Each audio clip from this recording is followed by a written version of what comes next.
everybody, welcome back to Tomcat Air Guns. Today we're going to take a look at the UTG Folding Metal Bipod.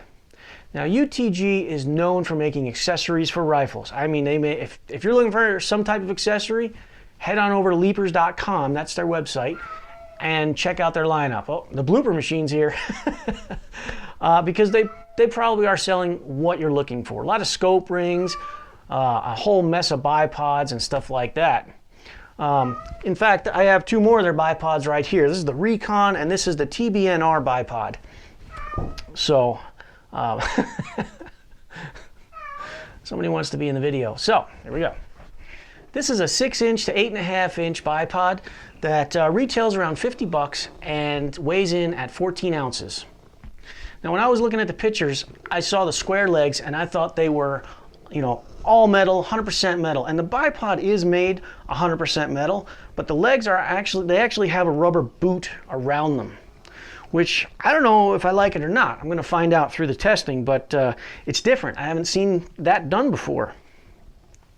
They do sell this bipod with different mounts on the top. This one here is a quick release Picatinny rail mount, which I'm a big fan of. I like taking a bipod from one to the next rifle. But if you have something like, say, an M-LOK, I think they have this in M-LOK, but they do have bipods to fit all kinds of different rifle attachment points. In fact, with this one, it comes with an adapter to turn a sling stud into a Picatinny rail so that you can use it. And that's pretty nice to have that little extra piece of equipment, especially in a $50 price tag. The legs extend just by pulling them down. There's a little button right back here, and that's going to hold them in place and lock them in place.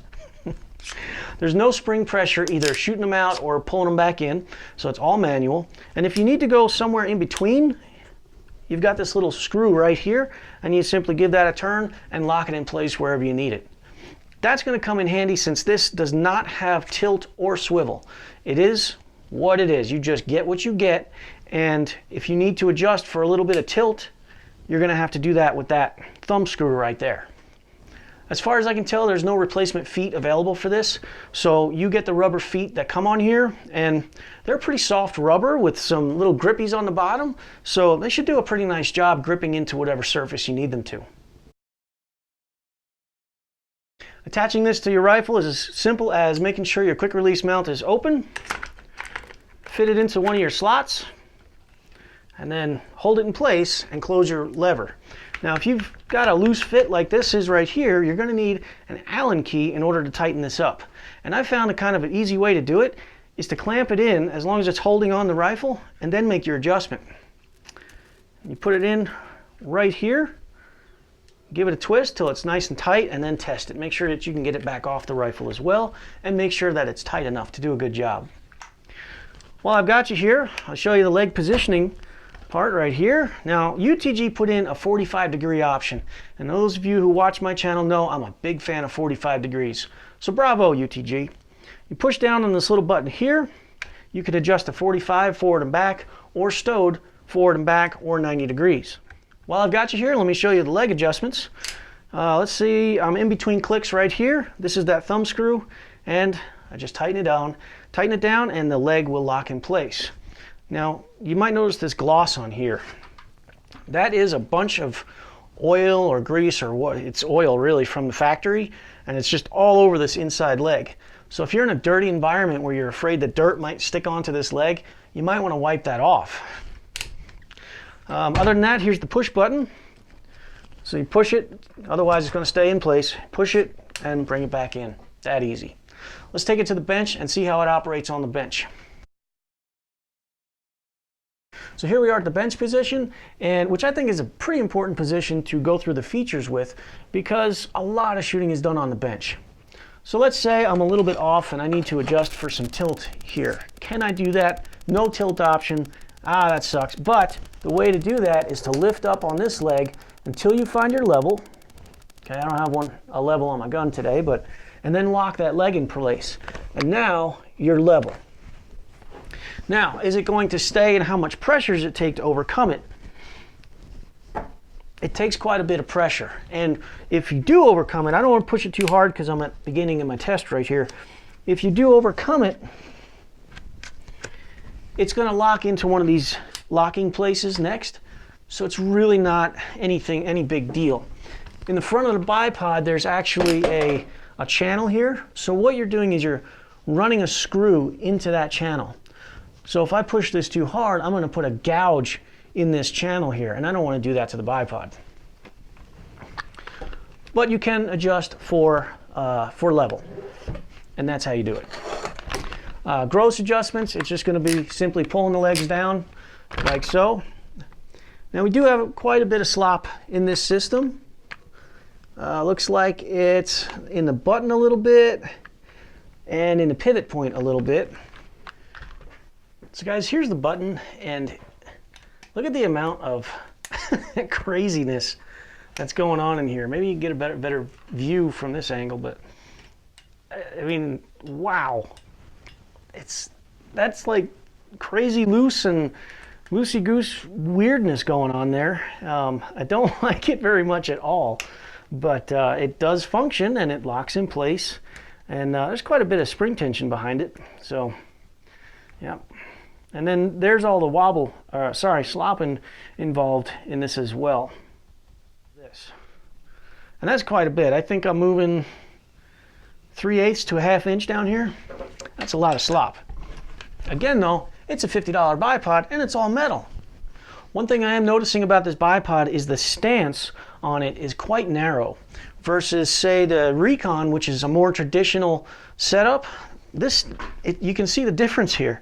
You know, it's like what, an inch and a half difference, which may not seem like much, but the closer these legs get together, the more tippy this rifle is going to be. And it really doesn't take much for me to tip this thing back and forth. So just be aware of that before you make the purchase on this one. Let's head outside for some more practical applications. Next thing I'm going to do, guys, is called loading the rifle. That's when you've got, say, an object in front of you, or you're going to lean into your rifle to take your shot. It helps with staying on target and accuracy. But before I do, I want to mention this gun is not loaded. There's no bullets in the area. It's been checked and it's safe. Also, I want to mention one more thing. This actually does have a pan feature. I think you tighten it and then loosen it by this big old hex nut on the bottom. I have no idea what size it is, but it's very, very limited. So that's one extreme to the pan. That's the other extreme. So really not much, but it does have a little bit, and that's going to come into play once I start loading on the rifle.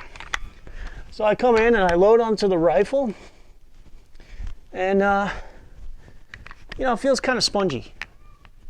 It feels a little bit spongy. Like I said, there's no tilt, so it's going to be solid as far as tilt goes, but it's a spongy feel, but it is a solid feel. And pan, I'm going to take that pan up pretty quickly. I mean, right there I'm hitting the end of the pan, and right there I'm hitting the end of the pan. So that's kind of rough. So here's all the slop, guys, that I was talking about, and a lot of it has to do with this button right here. I showed you before how it's all wiggly. When I push on it, well, that has even, you know, plays even more with this, wow.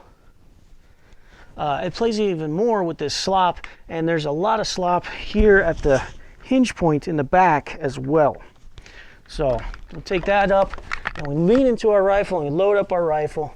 And you can see, look, I'm moving the wood because I've done this so many times, but it's nice once you take it up. It's just got a nice solid feel to it, and that's partially because no pan and no tilt. As far as reverse loading goes, you're going to pull back on the rifle like this. This is a rare scenario to be reverse loaded, but you never know. It's going to be the same thing. You're going to have to take up the slop. Once you do, you're pretty solid. So next up, we're going to take a look at the Barricade shot. And I had to spin my bipod around real quick because otherwise the quick release lever, it sticks out farther than the base of the bipod. So it would have run into the Barricade if I hadn't spun it around. Now that I have it spun around, it's on there good and tight. Here's my Barricade. I've got a hole. I'm going to brace against the bottom or against the ledge. So I come up on it and I lean in for a loaded shot. And it's interesting. It's kind of wobbly, wanting to do a thing here. It's interesting because it's it's hitting these plates that the legs lock into. It's hitting right in here, and it wants to use the pan feature, but it's kind of not really doing it. Up here, yep, same thing. It's hitting those leg plates, and again, it kind of wants to do pan, but you can see it's coming off there. So here's a closer look at what's going on. You can see it's resting on the leg plates right there. I come back and forth, and I mean, I really have to lean into it in order to take up that pan, which I think can be adjusted, but it's kind of not really the best. It's not really all that stable. It's just kind of wonky and slippery on these two plates, and it's just hitting right here. So as far as using this as a handle goes, it's going to be sloppy. I mean, you've seen the slop already. Once you take it up, you got to take up this little bit of pan as well. Then you've got a solid handle that you can shoot from. If you were to use it for, I lost my button. The button just fell off somewhere. Have not a clue where that might. I don't know where that might be. It is lost and probably gone forever unless I'm lucky. But anyway, using it on a post, if I come up on the post, I don't know that I'd recommend doing this, guys, because it doesn't have anything to really grab, say, a post with. And if I had a spike, that'd be different, but it also doesn't have a whole lot of pan, so it doesn't give you that step out to where you can come around this way. So, you know, you got this much slop on it. So guys, for the rest of the testing, I'm gonna have to wear gloves because the little screw here is really sharp, and I'm not gonna rip up my hands. Also, I didn't do the extreme angle shot, which is when I'm loading into the rifle and I come up for an angle shot. It's gonna be pretty similar to loading into the rifle for a straight shot, but I'm hitting the buttons here, the leg buttons, and it's sliding on those.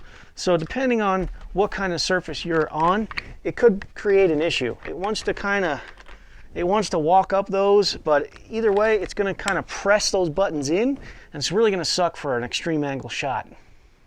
All right, guys, here we are in the prone position, and it feels a little bit low, so we'll rip those legs out, and it's a lot better. I do have this wobble here, and since the bipod is now turned around, my release is in front and my leg lock is in the back. It might actually be a better way to do this is to have those thumb locks or thumb screws in the back. Makes it a little easier to get that adjustment point that you're looking for and lock it in. Not bad. As far as sitting and kneeling goes, it's just a short bipod. Wasn't meant for it. My next series of movements is meant to illustrate using this bipod in a stressful and more rushed environment, such as competition. So what I'm going to do is start with the legs folded forward in the stowed position. I'm going to extend them down like so, and you might have to give this bipod like a -1 or 2 seconds because that little button head is missing on the leg thing. So I'll come in for a barricade shot and simulate 2 shots. Whoops. Then I'll extend the legs down all the way, come down for a prone shot. Then I'm going to retract the legs, which is kind of hard without pointing the muzzle at myself. And then I will put them at 45 degrees and come in for a bench rest shot. Let's see how it does. In 3, 2, 1, go. 45 degrees, a little rough. And pop, pop. Down for prone. And pop, pop. 45 degrees. And okay. And pop, pop. Difficult to work with in a rushed environment. It's like I said, it take a few seconds off for this little button being gone, but it's just kind of hard to work with, especially bringing the legs back in. I wish there was a retraction spring because that's just very difficult. I can come up and do it like that, and you know what? I think I'm going to try that this time. In 3, 2, 1, go. 90 degrees, barricade, and pop, pop. Legs down all the way, and pop, pop. Back up to 45. And pop, pop. I almost got this leg back up all the way. So difficult, a little difficult to work with. I also had this thumb screw was a little bit tightened up. I must have bumped into it or something. To start out with, it's a $50 bipod. That's a major pro, but it also comes with certain aspects. So I'm not going to hold this bipod up in the accu-tac and Atlas type of range. It's a $50 bipod, so I'm going to lower my expectations a little bit. And with that being said, it's not bad for 50 bucks. You get a quick release lever, which is awesome. You get an adapter if you have a sling stud on your rifle. So that's cool, having that little guy as an option. All metal construction, made in the USA. 45-degree option for the legs. That's great. So nice job, UTG. Awesome that you included that. You know, the little nut, the little push button nut on here fell off. I'm not going to hold it against it too much. These things happen. UTG and Leapers, it's a huge company. Not surprised that, you know, maybe I got the one that had that happen. So whatever. I'm not gonna really beat it up too much about it.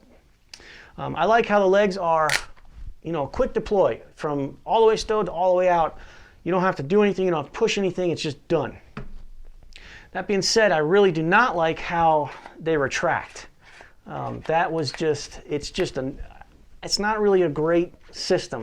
Now it's going to lock in place, and I'm not going to be able to defeat it by leaning on it or anything, because once it's locked, it's locked. So far, the UTGs are the only bipods I've seen that have both positional leg locks along the way, and an infinitely adjustable style of leg extension.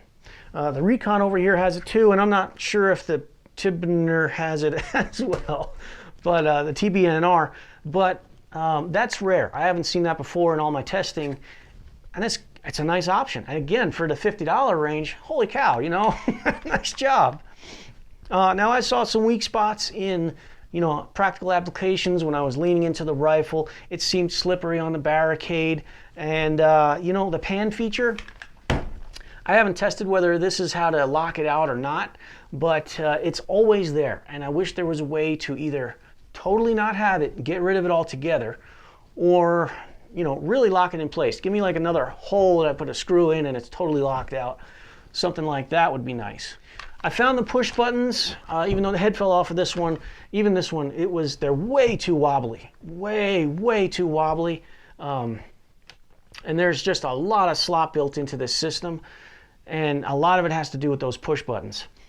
They feel gritty. When you push on them, it's just, they feel kind of dirty, gritty type of deal in there. There's a lot of spring pressure, which kind of helps to snap it in place, you know, nicely. So not really a big deal there. Another thing I'm not really a fan of is the stance. I want a wider stance on this. I want something more like the Recon that has a nice wide, and the Recon's got 45 on it. So let's compare apples to apples, and you know, that's that difference again.